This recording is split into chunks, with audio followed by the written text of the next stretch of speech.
The bride, Emily, graduated from junior high school with great grades. A junior high school graduate. Oh no, I thought to myself. I regretted not checking her profile introduction sooner. And then I saw Emily's weak spot. It was just about to slip out of my mother-in-law's mouth when our eyes met. I'm Emily, now 28 years old. My husband, Mark, who is 2 years older than me, and I are in the middle of our wedding. My mother-in-law was staring at me with a cold look in her eyes. I could feel her gaze all over me. Honestly, I can't stand my mother-in-law. Mark is a doctor. We met through work, hit it off, and got married. It's the usual story of how people fall in love. But at our first meeting, Mark's mom started criticizing me right away. Does she work for a proper company? If you're going to pick someone, pick a doctor or at least a registered nurse. An assistant nurse isn't good enough. A girl working at a regular company, she must have tricked you, Mark. Those were the first words she said to me. That's rude, I said. I'm the one who fell in love and asked her to marry me, Mark said, upset. Do you really think you can have a marriage just from a fling? The difference in our education makes us different kinds of people. I was shocked. The idea that the difference in education makes people different kinds of people seemed to be my mother-in-law's favorite line. And her favorite thing to mention was, my husband graduated from Harvard. To her, a Harvard graduate was the ultimate, the king of the world, the strongest person on earth. Did you know that if you graduate from Harvard, you can get any job you want? But as you go lower in university rankings, there are jobs you just can't get. The worst is when you look at your future and see fewer choices, but at least you have the most options if you go to Harvard. By the way, what about your father? What? He finished high school, right? Oh my gosh, he only finished high school, she said, putting her hand over her mouth and laughing. Only finishing high school limits your options so much. When she brought up my dad's education, she didn't even ask about mine. Whether that was good or bad, my mother-in-law was just unbelievable. But I still loved Mark deeply. She was the problem, but we didn't have to live together. I figured we'd just get through the wedding and only see each other on holidays, or so I thought. I had no idea that a bomb was about to drop on our wedding day. It happened during the introductions of the bride and groom. Emily, the bride, graduated from junior high school with excellent grades. I could already tell my mother-in-law wouldn't let this go. Let's enjoy the party, she said. As soon as the food was served, she came over to us. So I heard. Yep, I'm sure you did. My mother-in-law flared her nostrils and glared at me. So she only finished junior high school. Is that even possible nowadays? Her words weren't surprising. When I first met Mark's parents, her education makes us different people idea was clear. I had expected something like this. Sorry, I said back. What did you say? My husband graduated from Harvard, and my son is a doctor. You don't even compare to our standards. Just finishing junior high is the lowest kind of education. I told you, education makes us different.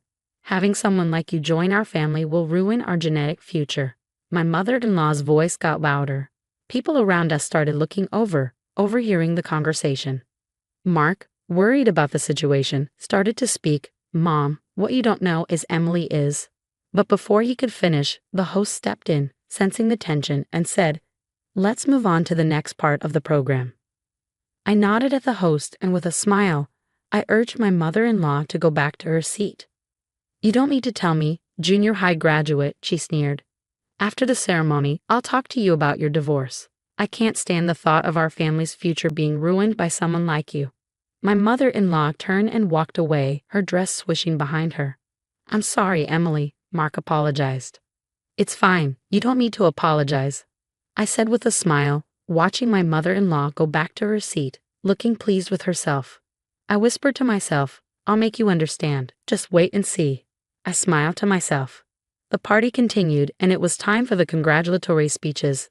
The host read out the greetings clearly. Congratulations on your marriage. Looking back, I could see her paying attention to every detail, even the little things. Public Relations Manager at Diamond Holdings, the host continued. My mother-in-law stood up proudly. I'm so happy to hear about your marriage. I've worked with your company for 6 years, and I'm grateful for all your help in our ads. Wishing you both a wonderful life. Director of Public Relations at McCoskey and Markson, the host added. My mother-in-law looked ready to take off running. We've received many other messages, but I'll just introduce the names, the host said. Then the names of big companies kept coming up. My mother-in-law looked shocked, almost like she was going to fall over after hearing all the congratulatory messages. She stormed over to our table, her face full of disbelief. Her husband, a Harvard graduate, tried to stop her, but she completely ignored him and practically screamed at me. "All right, what's going on here? You need to explain this to me." She was talking to me as if I were the bad guy. "What do you mean? What's going on?" I was about to argue back when my husband interrupted. "That's why I asked you earlier. Don't you know? Emily is in commercials for companies that don't use celebrities. She's a well-known actress in the industry." "What?" My mother-in-law blinked rapidly, clearly shocked by his words. She probably hadn't listened to anyone before, so this was the first time she was hearing it. Every time we met her, she would only talk about Harvard. She never understood anything about us. My husband, after all this time, is talking about something like this to his own mother. "How funny is this?" I said. "I met Emily because she was in a commercial for a beauty clinic," I explained. "I tried to tell you all this, but all you ever talked about was her parents' education." "Exactly," I sighed, taking a deep breath. "What's wrong with me finishing junior high school?" I asked. Then my mother-in-law, in a loud and unsteady voice, yelled, "I already told you, if you think about your future, going to Harvard gives you the most options." "All right, the future," I muttered. It's like she thought I hadn't considered my own future at all. I really needed to make her understand this. Taking a deep breath, I began. "So after university, you'd start looking for a job, right? And once you graduate at 22, you finally enter the workforce. If you want to go to Harvard for a career, that makes sense. But why does Harvard matter more than your future career?" I wanted to be an actress. I began working toward my dream right after graduating from junior high at 16. I didn't hesitate to decide what I wanted to do and started right away. I was able to start working and contributing to society early. Harvard is one of the best schools in the world, and it takes incredible effort to get there. But I worked hard too. I don't mean you criticizing me just because I only finished junior high. I'm not confident about my looks. That's why I fought with my acting skills, appearing in commercials and reenactment dramas to become the top actress in the field. I studied acting while working part-time jobs, even going to a movie theater with just a piece of bread. You have no idea how much effort and motivation it took to push through those uncertain times. I want you to stop looking down on me just because I'm a junior high graduate. It's true that junior high graduates have less formal education, but they get a head start in working. The determination and courage of a junior high graduate is what makes us proud and strong. It's wrong to judge people based on their education. Then I changed the subject. "You keep saying, 'My husband is. My husband is.' So what have you worked hard for?" "Oh well," she mumbled. "Well," I chuckled. "Shouldn't you say, 'I worked hard to raise my kids'?" Although I meant it sarcastically, she looked at me like I had just helped her. "That's right," she proudly said. "I worked hard raising my children." There was a brief pause. "You didn't work hard," Mark intervened. This was based on what I'd heard from him. He explained, "You always said my father graduated from Harvard. Work hard. I expect more from you. You were tough on me, but didn't do much for me. I became a doctor, but I was always afraid I wouldn't meet your expectations. So when asked if you worked hard raising your children, you couldn't answer right away." "No," she mumbled. When people's weaknesses are exposed, they try to hide them with emotions. My mother-in-law was no exception. She screamed, losing all control. "Harvard. They're the best. Harvard is great." She was cornered and kept repeating the same thing like a broken record. Her loudness was irritating. "If you're going to act like that, it would be better if you stayed quiet." It was my father-in-law who finally stopped the noise. "You're not a Harvard graduate," he said, grabbing her by the shoulders and pulling her away from the table. "That's enough." "Hey," she yelled at him. He calmly stopped her and spoke gently. "You changed after we got married. When I first saw you working hard at the flower shop, you were so charming. You weren't a great cook, but you learned from me. I married you because I saw how dedicated you were. But after we married, all you said was, 'My husband is a Harvard graduate.' You even said it to our son. Do you have anything that's really your own?" Her eyes went wide, and she shouted at him, spitting as she spoke.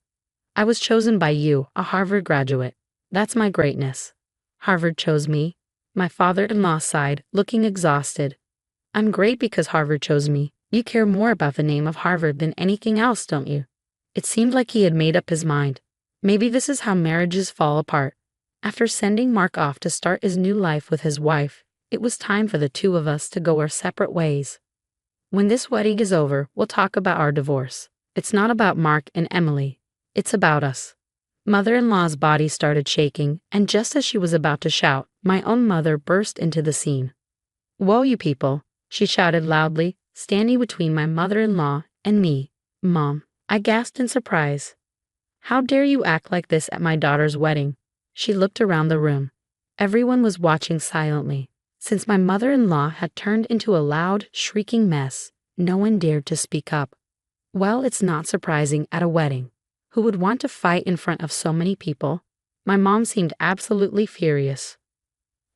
"Today is the day to celebrate my daughter. Don't you think so?" my mother said, glaring at my father-in-law. "And her in-laws ruined the wedding. What do you think you're doing?" "My apologies, I'm so sorry," father-in-law said, lowering his head. But even his apology didn't calm my mom down.